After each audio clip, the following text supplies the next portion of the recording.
L'extraction et l'électrolyse du cuivre constituent une méthode importante pour extraire du cuivre de haute pureté à partir de matières premières contenant du cuivre.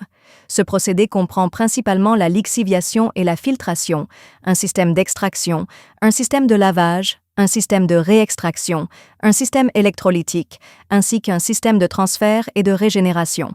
La pureté du cuivre cathodique obtenue par électrolyse peut atteindre plus de 99%. Voici un organigramme détaillé. 1. Lixiviation et filtration. Introduire le concentré de cuivre dans la cuve de lixiviation et ajouter de l'acide sulfurique provenant du réservoir pour la réaction de lixiviation. L'acide sulfurique réagit chimiquement avec le concentré de cuivre, ce qui entraîne la pénétration des éléments cuivreux dans la solution sous forme d'ion, formant ainsi un liquide à haute teneur en cuivre. Ce processus génère des scories. Ces scories sont séparées par un filtre presse et évacuées, tandis que le liquide à haute teneur en cuivre poursuit son traitement. Deuxième système d'extraction, le liquide à forte teneur en cuivre pénètre dans le système d'extraction, puis l'agent d'extraction du réservoir est ajouté à celui-ci. L'agent d'extraction se combine sélectivement avec les ions cuivre, les transférant de la phase aqueuse à la phase organique, réalisant ainsi la séparation initiale du cuivre des autres impuretés. Après extraction, le raffinat contenant les impuretés est séparé et la phase organique chargée en cuivre passe à l'étape suivante. Troisième système de lavage. Après extraction, la phase organique chargée en cuivre pénètre dans le réservoir de lavage et est nettoyée à l'eau pure pour éliminer les ions impuretés et préserver l'efficacité de l'extraction ultérieure. Quatrième système de réextraction. Après lavage, la phase organique chargée en cuivre pénètre dans le réservoir d'extraction, où l'agent de réextraction est ajouté pour retransférer les ions cuivre à la phase aqueuse, formant ainsi une solution de sulfate de cuivre riche en ions cuivre.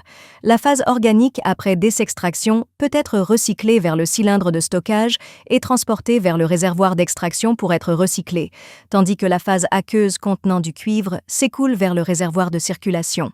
Cinquième système électrolytique. La température, la concentration et les autres paramètres de la solution sont ajustés dans le réservoir de circulation pour obtenir les meilleures conditions d'électrolyse. La solution s'écoule ensuite dans la cellule électrolytique. Sous l'action du courant, les ions cuivre acquièrent des électrons à la cathode et se déposent sur le cuivre fini, d'une pureté supérieure, ce qui entraîne la réaction d'oxydation correspondante à l'anode. Lors du processus d'électrolyse, la solution circule en continu entre le réservoir de circulation et la cellule électrolytique afin de maintenir la stabilité de sa composition et d'assurer la continuité de l'électrolyse. Sixième système de transfert et de régénération. Le réservoir de transfert joue un rôle de tampon et de dérivation, évitant ainsi toute perturbation du processus de l'usine.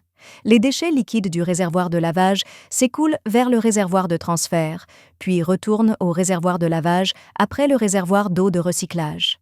Le raffinat issu du réservoir d'extraction est acheminé vers le réservoir de transfert sous forme de solution régénérée, puis vers le réservoir de solution régénérée. Le réservoir de mélange de sous-solutions réapprovisionne la consommation d'agents chimiques afin qu'ils retrouvent leur état initial, puis entrent dans le réservoir de sous-solution pour participer au cycle suivant. La solution de sulfate de cuivre issue du réservoir de circulation est connectée au réservoir d'extraction pour former un cycle.